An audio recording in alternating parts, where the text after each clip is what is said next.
Bonjour à tous et bienvenue, je suis Rudy, Customer Success chez Faro. Pour ceux qui ne connaîtraient pas ou qui découvrent Faro, c'est une plateforme de ciblage de prospects B2B qui va vous permettre d'alimenter vos campagnes de prospection.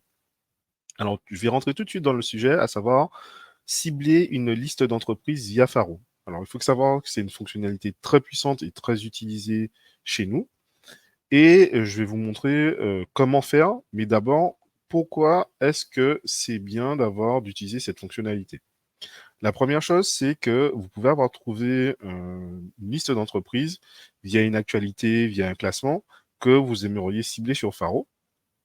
Et donc, je vais d'abord vous montrer comment faire et ensuite comment extraire cette liste, ensuite comment la cibler sur Faro. Vous avez peut-être également obtenu une liste d'entreprises suite à un salon, ou encore vous avez une liste d'entreprises que vous aviez fait auparavant, que vous aimeriez resegmenter avec les filtres Faro. Alors, première chose, si par exemple, moi je vais prendre l'exemple d'un classement que j'ai trouvé sur un article. Le premier tip que je peux vous donner, c'est d'utiliser l'extension Instant Data Scraper. Donc, ce que ça va faire, c'est que par exemple, vous trouvez un classement des 100 meilleurs salons de coiffure en France. Vous allez pouvoir extraire cette donnée via un fichier CSV grâce à cette extension. Et donc, une fois que vous avez votre fichier CSV, vous pouvez ensuite vous rendre sur Faro pour, dans l'onglet, cibler plusieurs entreprises. Donc, on verra ça après. La deuxième étape, c'est qu'une fois que Faro vous a trouvé ces différentes entreprises, vous pouvez resegmenter cela en allant chercher des personnes au sein de ces entreprises, donc cibler un ou plusieurs postes. Vous pouvez également écarter des entreprises ou des prospects, donc soit des entreprises qui sont dans votre CRM ou qui sont déjà dans vos listes, et idem pour des prospects. Mais vous pouvez également trier par chiffre d'affaires effectif ou nombre d'établissements. Donc là, maintenant, je vais vous montrer comment faire étape par étape en vous partageant tout simplement mon écran. Alors là, j'ai pris l'exemple tout simplement. Alors, je vais changer rapidement l'écran. Ici, comme ça, j'ai pris l'exemple des champions de la croissance 2024. Donc, c'est un classement des échos. Et donc, vous avez un certain nombre d'entreprises.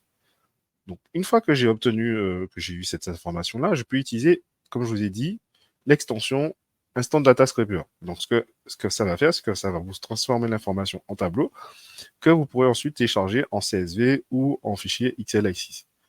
Moi, ce que j'ai fait, tout simplement, c'est que je l'ai téléchargé et ensuite, je l'ai importé dans Google Sheet, tout simplement.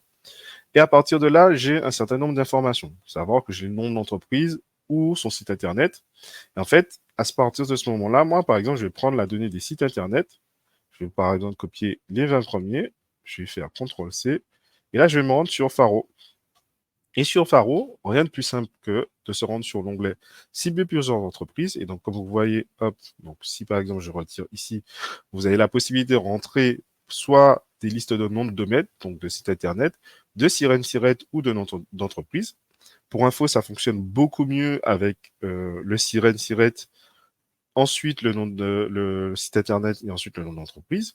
Aujourd'hui, je vais faire avec les sites internet et je vais lancer ma recherche. Et tout simplement, là, je vais avoir mes résultats.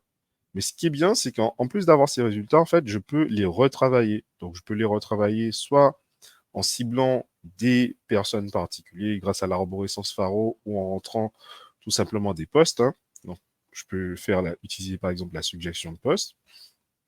Mais ce que je peux faire également, c'est que, donc là, hop, donc je peux afficher tous les prospects. Donc, par exemple, 19 entreprises et j'ai 657 prospects.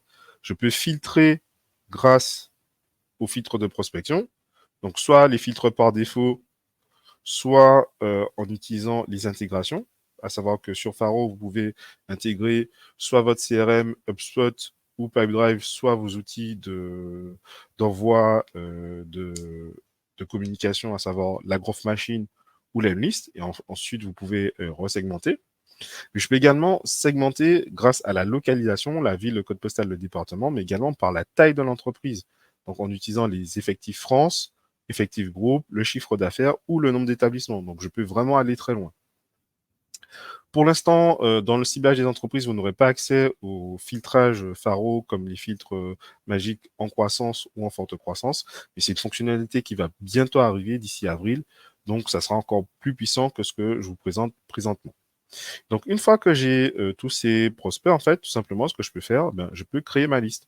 Donc, ce que je vais faire, j'ai tout simplement créé ma liste. Donc, par exemple, en utilisant les différentes fonctionnalités, hein, soit ajouter avec tout simplement les prospects directement, soit en cherchant leurs emails via Drop Contact, soit en utilisant uniquement des crédits pour des personnes pour lesquelles une adresse email aurait été trouvée. Donc, par exemple, je vais faire la deuxième. Et là, je vais faire champion de la croissance des échos 2024. Et tout simplement, je vais créer ma liste. Donc, aussi simple que ça. Donc là, je vais revenir sur ma présentation. Et donc, maintenant que l'on a fait ça, bah, le récapitulatif, c'est simple, c'est qu'on a pu trouver et télécharger une liste d'entreprise, les rechercher sur Faro et surtout les segmenter via différents critères pour pouvoir les enrichir et ensuite alimenter mes différentes campagnes de prospection. Donc, c'en est tout pour aujourd'hui concernant cette fonctionnalité. Si vous avez d'autres cas d'usage que vous aimeriez qu'on vous présente ou d'autres ciblages que vous aimeriez faire sur Faro, n'hésitez pas à revenir vers nous, soit en commentaire de cette vidéo, soit directement via le chat. Et je vous dis à la prochaine. Merci beaucoup. Hop.